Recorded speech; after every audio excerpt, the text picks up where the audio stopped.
लेकिन नई शराब नीति आने के कारण शराब कारोबारी, सरकारी शराब कारोबारी खत्म हो गए।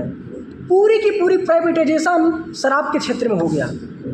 अब एक बोतल पर अब शराब की कंपनी को 356 रुपये का प्रॉफिट होने लगा। आप लोग सोच रहे होंगे कि पहले 33 रुपये मिलता था, अब 356 रुपये मिल रहा है मोबाइल। आखिर ऐसा क्या हो गया? आखिर सरकार ने ऐसा कौन सा नियम लगा दिया? जी हाँ दोस्तों, अब जनता तो शराब पहले मिल रहा था जो बोतल 530 का, अब मिल रहा था 560 रुपये का। जनता को 30 रुपये का नुकसान हुआ। लेकिन सरकार को जो फ़ायदा होता था एक्साइज ड्यूटी पे, जो पहले एक बोतल पे 22 रुपये मिलता था, अब वो बस 1% पे बस आके रुक गया, जिससे दिल्ली सरकार को 580 करोड़ रुपए का नुकसान हुआ। समझ रहे 580 करोड़ कितना होता है? पूरी दिल्ली की जनता वर्षों तक इस पैसे खा सकती थी, गरीबों की सेवा हो सकती थी, लेकिन 580 करोड़ रुपया केजरीवाल की सरकार ने खा लिया।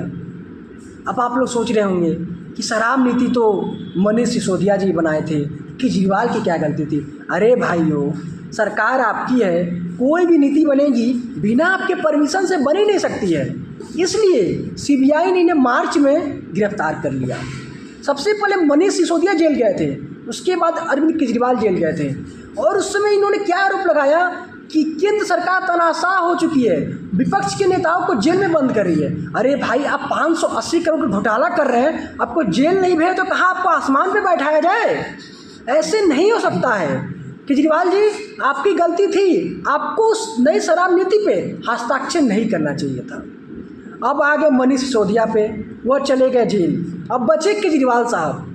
अब जब मनीष सिसोदिया जेल गए तो जेल में उनसे पूछताछ हुआ, तो उन्होंने पूरा कहानी बताया कैसे कैसे नियम बना। तो केजरीवाल जी को सीबीआई ने नोटिस दिया कि पेश होइए। पेश होने से केजरीवाल जी ने मना कर दिया। दूसरी बार फिर नोटिस हुआ, इस बार वो मना नहीं कर पाए। मार्च 2024 में सीबीआई द्वारा पूछताछ के बाद इनको गिरफ्तार कर लिया गया और 77 दिन तक ये जेल में रहे। फिर जब आम चुनाव आया तो आम चुनाव में प्रचार करने के लिए इन्होंने एक अधिवक्ता रखा जो भारत के बहुत बड़ा अधिवक्ता है और कांग्रेस के बहुत बड़े नेता हैं, अभिषेक मनु सिंघवी जी। आप सभी इनके नाम से भली भांति परिचित होंगे। इन्होंने इनका केस लड़ा और केस में उन्होंने ये तर्क दिया कि सेक्शन 44A जो सीआरपीसी का है, यह कहता है कि बिना नोटिस के किसी को गिरफ्तार किया गया तो अवैध गिरफ्तारी होगी। लेकिन सीबीआई ने यह कहा, अरे साहब, हमने तो इन्हें नोटिस दिया था, लेकिन यह पेश ही नहीं हुए तो हम लोग क्या करते, इसलिए इनकी गिरफ्तारी जायज़ है। लेकिन आम चुनाव को देखते हुए कोर्ट ने इन्हें छोड़ दिया जमानत पे, और आम चुनाव का जिस रिजल्ट आने वाला था उसके एक दिन पहले वापस से जेल गए, क्योंकि उनको उतने ही समय तक जेल से बाहर निकाला गया था जितने समय तक वो अपना चुनाव प्रचार कर सकें।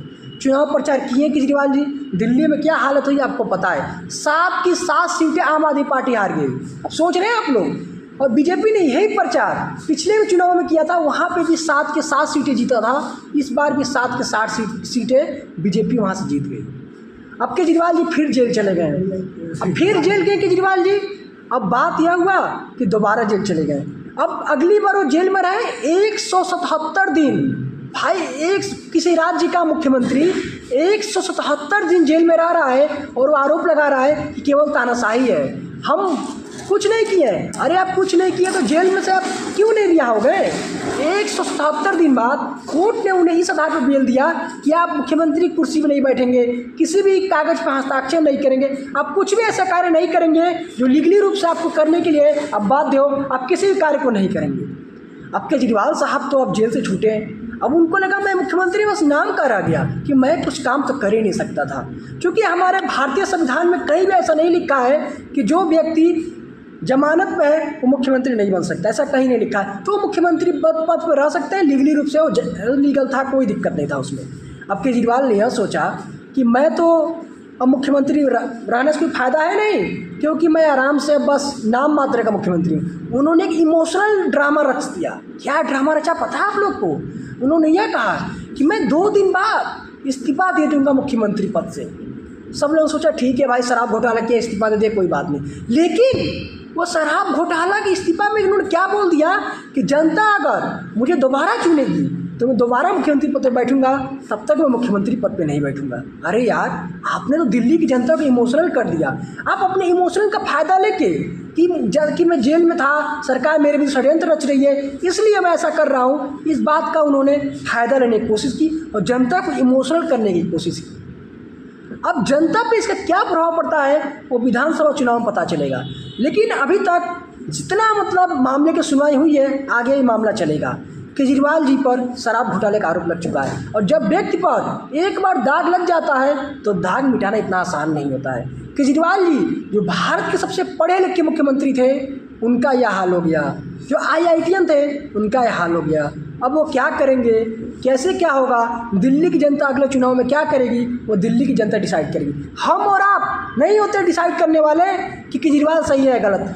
कानून अपना कार्य करेगा, न्यायपालिका अपने कार्य करेगी। लेकिन हाँ, केजरीवाल जी के बारे में जितने बातें बताई वो सभी बातें CBI और ED की वेबसाइट पर उपलब्ध है, जाकर आप देख सकते हैं। मैंने कोई भी ऐसे बातें नहीं बताई जो फालतू हो या कुछ और हो। इसलिए आप सभी लोग वीडियो के बारे में अपनी राय कमेंट बॉक्स में बताइए। तब तक के लिए मैं आतिशी जी को, जो दिल्ली की मुख्यमंत्री बनी है, उनको बहुत बधाई देता हूँ कि दिल्ली की सरकार के लिए कार्य करे, दिल्ली की जनता के लिए कार्य करे। तब तक के लिए वीडियो को लाइक करें, चैनल को सब्सक्राइब करें and press the bell icon for latest update. जय हिंद, जय भारत।